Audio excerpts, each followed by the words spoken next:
বন্ধুরা,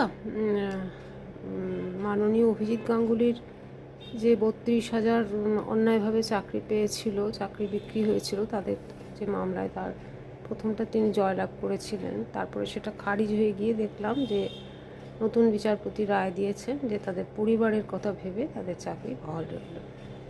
আচ্ছা, বিচারে কি পরিবারটাই শুধু আসে, না দুর্নীতিটা আসে না? মানে যারা অন্যায়ভাবে অযোগ্য পয়সা দিয়ে চাকরি পেলেন, সেটা বিবেচ্য নয়?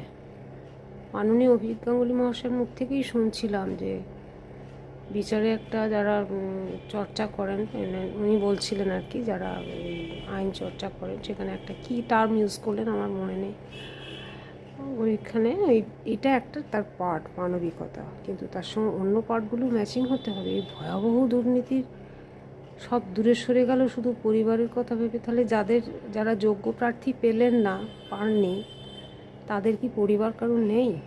তাদের পরিবারগুলো কি পরিবার নয়? এই আমার প্রশ্ন। আর একটা হচ্ছে যে অভিজিৎ গাঙ্গুলি মহাশয় যেন নিরাশ না হন। তার যে প্রথম লড়াই এবং তার যে ভয়ঙ্কর প্রতিবাদ, সেটাই সকলের মনের মধ্যে থেকে যাবে। এটা তো, এই রায়টাকে কজন মেনে নিতে পারবে? এত অদ্ভুত রায়, এরম তো কখনো শুনিও নি এর আগে। সাংঘাতিক অবস্থা। কিভাবে হলো এই জিনিস, কী করে রায় দান হলো জানি না।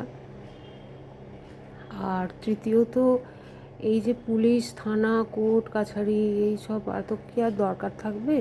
সব তুলে দিয়ে সেখানে ওই চাকরি বিক্রির অফিস খুললেই তো ভালো হয়। যে কোন চাকরি, বাইরে বড় করে লিস্ট থাক, কোন চাকরিতে কত টাকা লাগবে, সেটা দিয়ে সঙ্গে সঙ্গে কিনে নেবে। যেরকম আমরা গ্রসারি, স্টেশনারি সব কিনি, বাজার করি, সেরকম প্রত্যেকদিন সকালবেলা। আর ছেলে মেয়েদেরই বা আর শিক্ষা দিয়ে কী হবে? যে ভালো হলে তো চাকরি জুটবে না, বরঞ্চ দুর্নীতিগ্রস্ত হলেই তার চাকরি জুটবে, আর ওইভাবে দোকানে গিয়ে বিক্রি হয়ে যাবে, চাকরি কিনে নিতে পারবে। কি জানি কীভাবে, কী বিচিত্র এই দেশ। সত্য সেলুকাস, আলেকজান্ডার বলছিলেন, আমি বলছি যে কি বিচিত্র এই রায়। ওরে বাপরে বাপরে, শোনবার পর আমি স্টান্ড হয়ে গেছিলাম না। জানছি যেটা নিয়ে ভিডিও দেবো, কিন্তু কি বলবো বুঝতে পারছিলাম না। তারপরে আজ সকালবেলা কোনো রকম একটু ভেবে চিন্তে এটা বার করা হলো। ভাবলাম যে এইটুকুই বলি, এর থেকে আর কি বলা চলে। যাই হোক, আপনারা একটু সাপোর্ট করে দেবেন, পাশে থাকবেন, আর পরের ভিডিওগুলো সব একটু দেখবেন দয়া করে।